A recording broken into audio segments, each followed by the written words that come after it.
So thank you for joining us for a deep dive interview.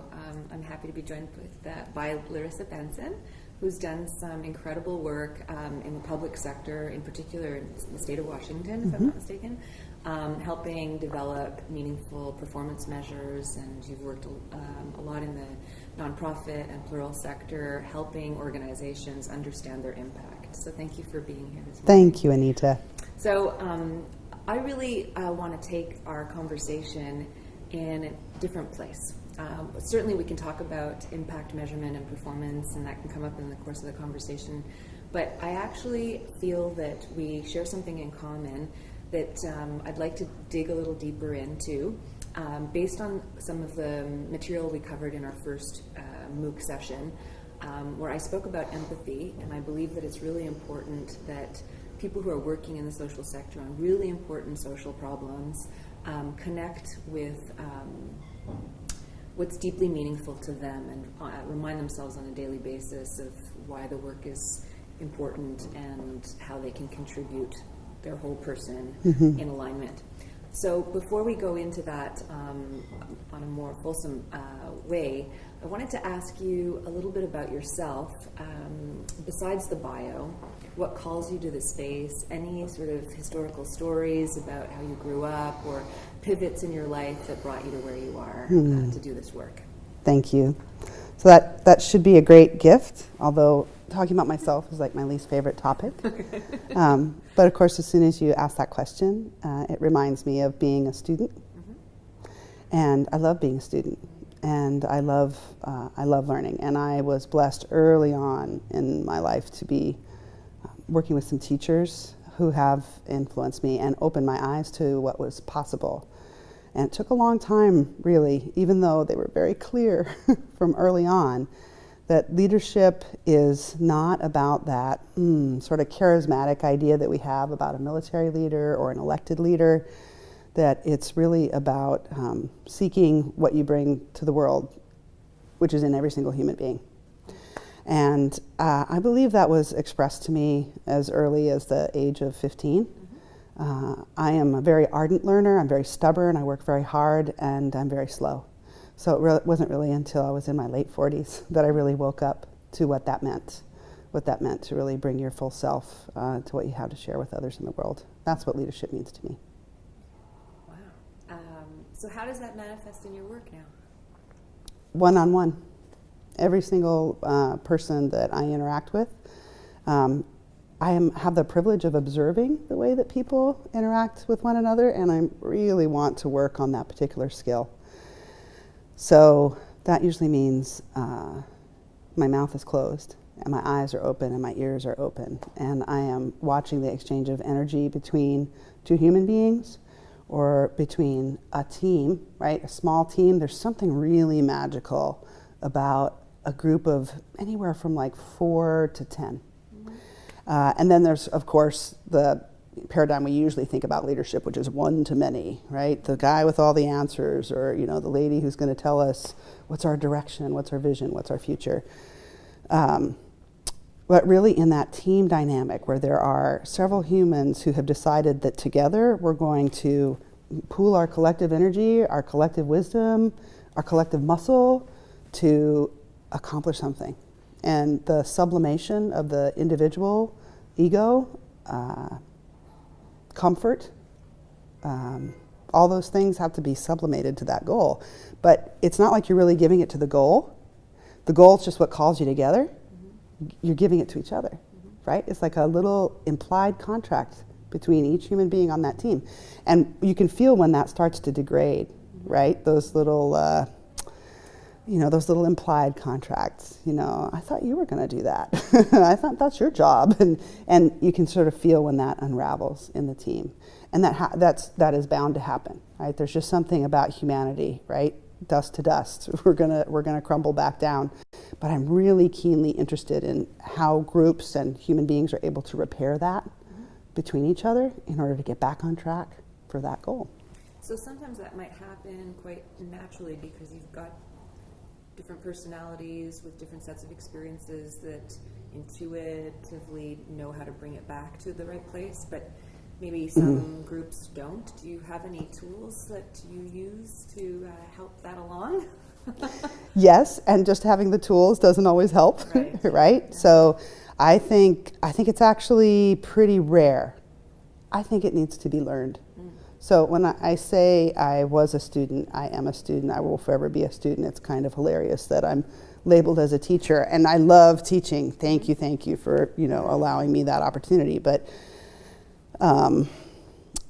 the clarification of the goal is usually the fastest way back onto track. But here's the sad truth: people usually skip over the clarification of the goal in the first place. Which means you don't have a track to which to return.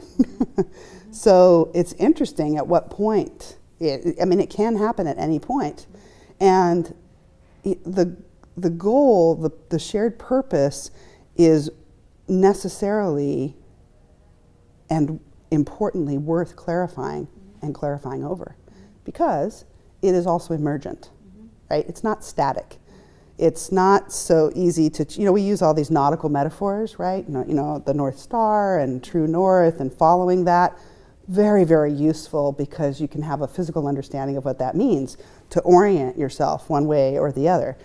But in reality, where we are headed, influenced by where we have been, what our desires for the future are, but every single moment, all change is possible in that one moment.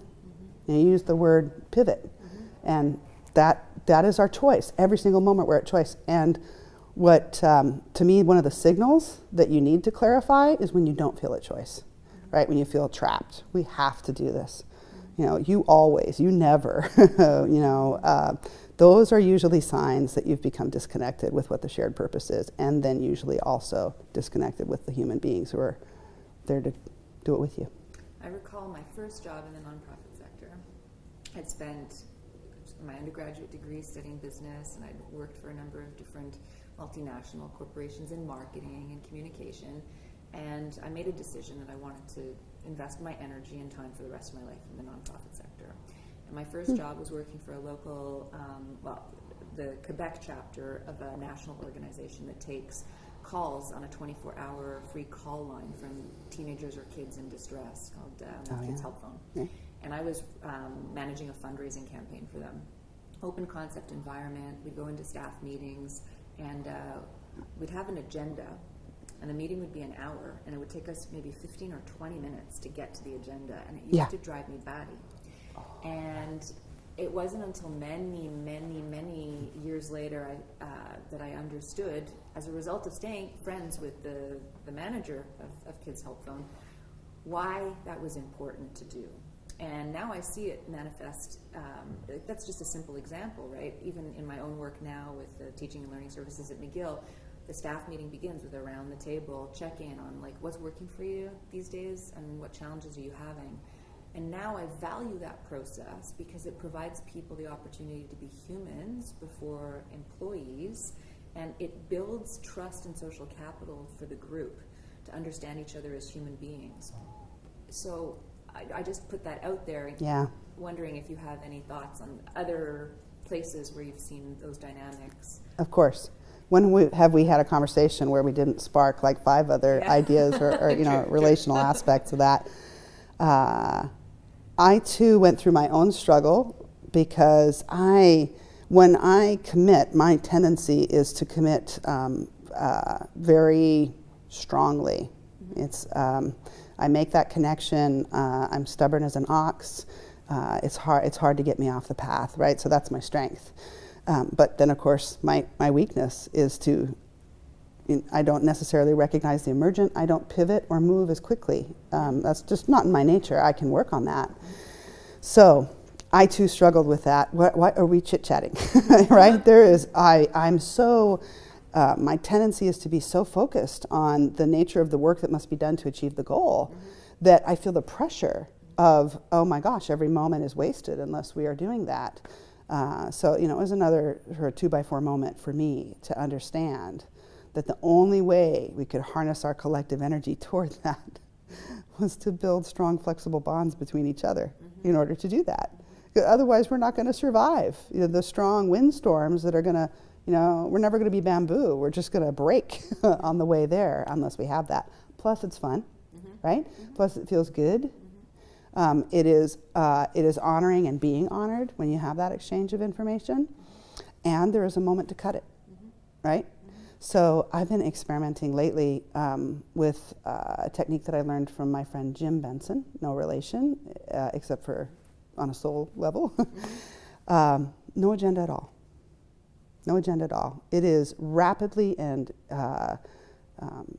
efficiently created among the group every time. And that was another level of breakthrough for me. I'm like, there's no way. With no agenda, my worst nightmares are realized. We all get in a room, waste time, repeat the things we've said before. No new meaning is uncovered, and we don't get anything done. And all of a sudden, my blood pressure is rising, and I just don't want to be in that meeting at all. On the contrary, it's totally counterintuitive. You have everybody contribute what they need to talk to. You do it in a visual way. So I use 3x5 cards, and people just scribble down what needs to be said. Quickly and visually, we can see what needs to be talked about that may or may not have ever appeared on the agenda, right? Have you ever experienced being in a meeting and it goes on at the end? Because really everybody was just kind of going through the agenda items, and then it's like, oh, but I have 1 more minute, and while I have the boss's attention, blah, or this or that. All the juice compressed into that end. So what was wasted there was all that agenda time, all that frustration and anxiety while we avoided the thing we really needed to talk about, which if we had just caught up in the beginning. And I find that 2-hour staff meetings get done in 20 minutes, and or they are used more fruitfully for an in-depth conversation that you really needed to have that may never have appeared on the agenda. Yeah. So that creating that net first, and then once you have forged that, to what do we agree to apply our collective human strength and intelligence? Now let's work. So I'm curious about any personal reading that you do that informs some of your work, and that's academic reading or anything else that's out there. Any people that you keep going back to, pages that you keep flipping? I always feel like I should. Reading is not my best way of taking in information. And it's interesting because I have the A student disease. I'm very good at taking tests. I can consume the text in order to spit it back out because I was raised in a culture that's rewarded for learning. I can fill in a bubble with a number 2 pencil like nobody's business. I just got that down. So typically, if I'm going to be extracting value from a text, I find that works best when I have a guide. So I'm really lucky to have a teacher who takes me through some texts that are written in English, but their sources and authors are from Asian, and they're old, and it takes a lot of help to go through. But I am working my way through the Platform Sutra, and I'm going to begin delving into the Tao Te Ching this summer. And when I have been shared excerpts from some of these, they have resonated with me in a really, really strange way. I feel really called and to lean into it, and I'm very scared because I know that I do not really understand it in an intellectual way, and I'm more comfortable with the intellectual way. So it's all about learning to trust my body and my physical dimension, which, as the kid who was always picked last for kickball at recess, was not the way that I really understood life, but is completely the door for me. So that's kind of interesting. Maybe it's the thing that you're not good at from which you have the most to learn. And that's not to say, I believe in understanding your strengths and playing to your strengths, but not to ignore the things that make you uncomfortable, because happiness to me is not about lying around in a field of daisies and la la la. True happiness comes from working hard and being in alignment towards something important with other people. With that will come times when you're scared. With that will come situations that are uncomfortable. You will be tired. You will think you can't do it. You will find yourself not being your best self unless you can call yourself back to that, or you have you're in a relationship with people who will support you in that way. So in hearing you talk about embodied experience, and I heard you say earlier blood pressure rising, what I'm starting to think about now is this whole idea of compassion fatigue that exists in this space, where you have people who are working on the front lines delivering humanitarian aid, Yes.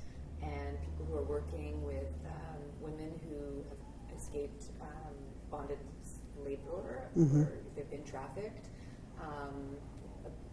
people who are working with youth that have been abused in the system, or they're working in the system with children who have been abused at home. Or what have you noticed about people who are working in the social and plural sector in terms of their capacity for self-care and the need for nurturing themselves as they continue to work? Yeah. So there's that ironic imbalance that occurs in a lot of people who are called, they can sense that they're called by their heart to do this work and to be in connection with other people. It's very natural for them to serve. The ability to love yourself and take care of yourself is so essential. And because it is counterintuitive, you feel filled up by the work that you're doing for other people. And that is filling you on one dimension. And it can become imbalanced so that you're draining in the other direction and you don't even recognize it. So there is some amazing tower in Montreal that sits at a 45-degree angle, yeah? And which is an engineering feat that is amazing, almost impossible. The Leaning Tower of Pisa is only at 5 degrees. It is because there is like 150,000 ton ballast, which is connected all the way deep into the ground for that to happen, yeah? So if you're gonna be leaning this far into a community of great need, that ballast has got to be there. And that ballast needs to be fed, and learning to recognize for what your soul is thirsty or hungry, or when you need sleep, or what it is that you must do to care for yourself, to regenerate. You gotta, I worked with a wonderful teacher named Pat Doble, and he talked about the public leader as an aquifer, right? So you imagine the water going out into the fields. You're putting out energy, you're coordinating a shared direction, you're the holding environment for all of the internal conflicts as well as the external conflicts, but the aquifer will run dry unless that well is filled.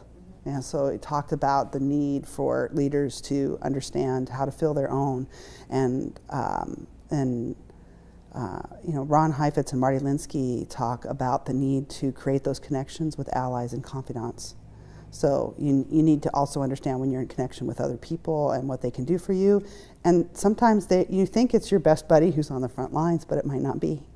You might need something so different from that tempo that your ballast may be sort of hidden and far away, but you need to tend to it, otherwise that tower will fall. So what do you say to people who kind of just dismiss this as like talking about? Yeah. Like there's work to do, and this is all woo-woo to me. Yeah, easy to do. I mean, sounds. So I hear the layers in it, so I'm not sure how to clearly say what it sounds like. It's almost implied that would be wasteful, right? And that it's some kind of luxury that we can't afford. And you have to adjust to the time that you are in. That may be so. If someone who is on the front lines in conflict zone does not have time to take a bath with Epsom salts, right? It depends on the pace where you're working, what you're called to at the moment, and your ability to find what you do need in that moment, right? Nelson Mandela didn't have a bubble bath in the prison, but somehow he figured out how to feed his soul so that when he emerged, right, his light shone forth even stronger than when he went in. So that is necessary work to do to take care of yourself. It is easy to dismiss, and there's also another trap that I see often that there's actually short-term gratification in helping others and in feeling needed that can be seductive, and it can also lead to an imbalance, right? So why are you doing it? It seems so easy to say, oh, because I'm a public servant and I do this for the people or for the kids and that sort of thing. But when you are not taking good care of yourself, you are perpetuating that imbalance. Every breath that I take, I'm taking air. Every water that I drink, I'm drinking water that this fish isn't swimming in. So, you delude yourself into thinking that you're purely altruistic and you're just, but it's not so. So I would say that they need to see themselves more clearly. So I came to this space in an interesting way. I was a business school student. I wanted to walk around with a little, on stiletto heels with a little Gucci attaché to an office tower. And it was in my third year of my undergrad that I shared an apartment with a roommate, and he was dating somebody who was part of some film festival. And so he got dragged to a lot of films, and I got dragged to one film, which changed my life. Frankly, it changed my life. It was produced by the National Film Board of Canada, called the Vienna Tribunal. It was less than an hour long. Basically, there had been a 5-day human rights conference. One day of the 5 was devoted to women's human rights. So they had a series of women from around the world offering testimonials about the plight of women in their country. And so this film was really just a compilation of those testimonials. And I sat in the audience, and I had never heard of female genital cutting before. I had never heard of stoning a woman to death and putting her to her shoulders, and the size of the stone had to be this, because if it was smaller, it would kill her too slowly, and if it was bigger, it would kill her too fast. It was for shocking. Me a day of reckoning. I was upset by the content of the film, and I was on a second level upset that I didn't know about what was going on in the world. Like how was I on the cusp of graduating from one of the finest universities on the planet and didn't know about what was going on in the world? And so that set me on a totally different trajectory. I became very interested in women's issues, self-taught feminist, read the canon texts, and started to see the world in a different way, wanted to make change and believed that the superstructures had to change. Whether it was government or the capitalist system, like really big structural changes needed to take place. And through my own evolution as a person and some of my scholarship, the pendulum has swung back quite a bit, where I look a lot at the individual capacity to create change and the alignment that's required to really take on the big spiritual questions of who we are and how we want to contribute to the world. So my next set of questions we can potentially edit out, because it may feel too personal, and it maybe you have a professional portfolio and you want to stay within that, and this is more over a dinner conversation, so speak freely. I sense that we're moving, we need to, but we are gratefully moving into a new spiritual dimension, sort of a post-religious dimension, where people are coming back to some core feelings about who we are as people, the oneness of who we are. I wonder if you could comment on that, either your own personal trajectory or philosophy on what you think needs to happen on a larger level, at the individual level. Yeah, I think it's happening. Yeah. I think it's happening. I think the fact that you weren't exposed to these horrific truths is because those horrific truths are oppressed. Those are kept out of our mainstream for a lot of reasons. Some of them compassionate, and most of them either fear-based or intentionally kept out. The fact that it did come in your path and you broke open to it when that happened is because you were ready for it, right? I mean, that evoked in you your warrior spirit, right?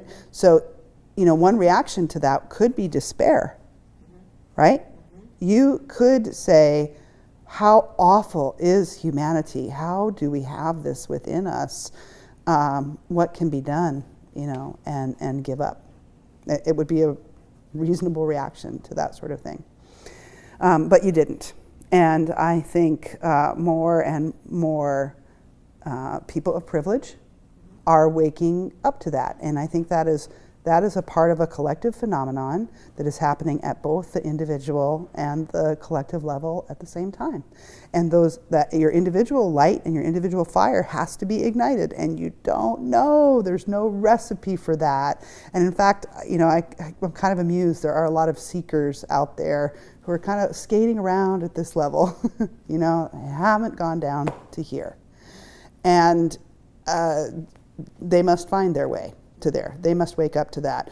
And when there is enough of that collectively, I think we may be able to change that dominant paradigm. Or that could be totally wrong. We might have to go into a state of abject despair and exhaustion and breakdown for it to emerge. That's possible too. My greatest insights have happened when I was beyond the point where I thought I could go anymore. And there is an evolutionary biologist, Elizabeth Sahtouris, and she talks about the transformation of the caterpillar to the butterfly. And this, that metaphor is very common, right? So that's what I mean about sort of like skating across the top. But when you understand, I don't really pretend to understand the science, but what I have learned from what she has said is that the caterpillar will eat 300 times its weight in food in a day, and will destroy a massive quantity of plants to do that, and will become so bloated that all it can do is hang itself up and wrap around a chrysalis and go into this unconscious state. But what happens in that unconscious state and is these collections of a certain kind of stem cell are awakened. The imaginal cell is what creates that transformation into that butterfly. But it's that exhaustion, that depletion, that excess implosion that really gives rise to that. So I don't know. I don't know how much, where it needs to go for that to really break open collectively. But I'm woken up to it, I'm paying attention, and I can feel the net of humans kind of reaching out to each other to create that space. Yes. And I find endless energy to pour into the strengthening of that web. That does not drain me. That does not drain me. So, understanding what does drain you and, paying attention, as you said, to the blood pressure and that sort of thing, that takes practice. That takes practice. So I have one last question, and then I definitely want to open it up to any other additional comments that you may have that haven't surfaced yet. But so I grew up not very close to my grandparents, and they died when I was quite young, so I didn't feel like I had a connection to like the grandparents' generation. But I was very fortunate about 10 years ago to meet a man through my work that is sort of like my pseudo-grandfather, and he's getting close to 80 at this point. And one day in a meeting with him, he shared something that really felt good to hear, and I've spent a lot of time reflecting on this little statement. It's 8 words. So, you are better than you think you are. That's what he would say to me. You are better than you think you are. And doesn't mean you're better than anyone else. It means you're better than you think you are. And so I've thought a lot about this generation that we teach and the world that they grow up in, where, I've heard students say they have 2 identities. They have who they believe they are in their personal lives, and then they've got this whole other identity on Facebook. Everybody is photoshopping themselves and showing only their best selves to the world. So by comparison, you're always trying to, showcase how great your life is, and it must leave this dissonance where, you're feeling perpetually like you're not enough, and then you've got the whole advertising and marketing system that keeps telling you buy this product because you're not this enough and you got to do more of this and this and this, and this will help you be better. And so I start my class, thanks to Jim Godber, with a set of letters on one slide that are jumbled, and I give them a couple of minutes to unjumble them. And the first lesson I teach is, you are better than you think you are. And there's like a sense of, oh, cliche, and I don't care, I let it stay. And then by the end of the term, I put that back up as like the last lesson that I'd like to leave you with. The reason why I'm bringing up this question is connected to the last question, which is that we are really potent human beings, but we're still playing it really small. And we have examples of people who are playing it big. But I think the kind of challenges that we're facing in the world, climate change, huge, wicked problem, requires us to actually fully embrace what we're capable of doing. Yeah. But how do we unleash that without it sounding as if we are like, all that greatness? Yeah. So I'll just interesting. Interesting. So, again, it's counterintuitive because the language that you're using implies that understanding your full self is egotistical. When really, if you have the opposite of that dissonance, you have that congruence. I'm happy to be on Facebook as I really am, right? If that were to happen, then we wouldn't be so far apart from ourselves, then we wouldn't be so far apart from one another. When you look at the problems that we're facing, we already have the capacity, right? The capacity, you could count it up, right? I have my roots as a bean counter, as a math girl. I like to add it up, and when you add it up, there is enough food in the world. There is enough water. There is enough intelligence to overcome the problem. So how can you have all of these, resources and goodness and all of these humans, and where's this gulf? How is that happening? So the question is, to break through that. So the veil of delusion is what we need to take away. Right? So people who are deluded into thinking that they are not as good as they are need to be connected with it, what that really means to be your true self, to find your true nature, because it's that good as you are. It's not the airbrushed magazine cover good as you can be that you get through Photoshop. It's really understanding who you are and really understanding who other humans are, humans that you may perceive to be victims, humans that you may perceive to be villains. All of that is a fabrication in your head. It is a delusion you've created by adding story to facts. So story is absolutely necessary. That's how we, connect and communicate as humans. But there's this insidious version of story that has to do with how quickly we make a decision between what we just saw and what that means, why you're sitting that way and what that says to me about you. And that's what our brains do. They interpret those facts as quickly as possible. And I think there's some key in there of finding the real truth by being in dialogue with one another, so that we can pull that veil away and really see what is actually going on and what is possible. And it's so hard to explain in words. It's something that's going to come out of us, that's just going to beam out of us like the fifth element if we're all facing from the four directions together. And there will be no words for it. Yeah. So I don't know if there's anything that I haven't asked about that you feel compelled to share. Just one thing, one thing, because all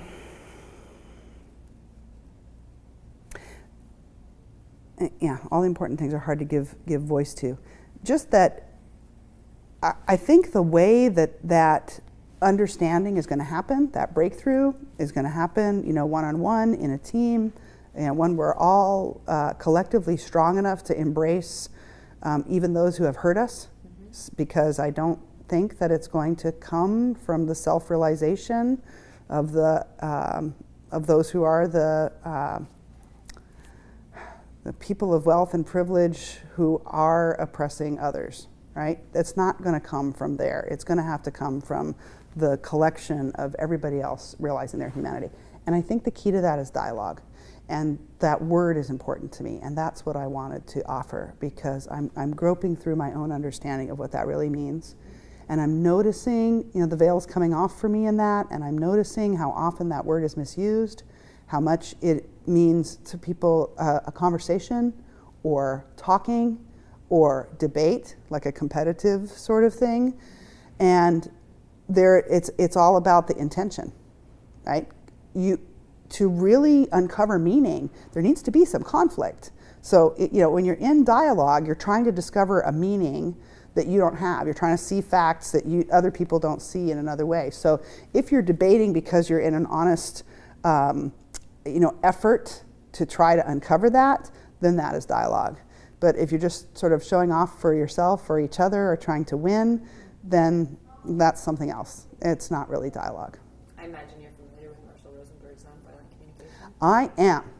Here, I didn't bring my giraffe and my jackal, but they're with me all the time. I actually do kind of want the puppets. Is that weird? It's been a joy. Oh, yes. And a pleasure. Thank you, Thank sister. you very much for sharing. Thank you. Thank you.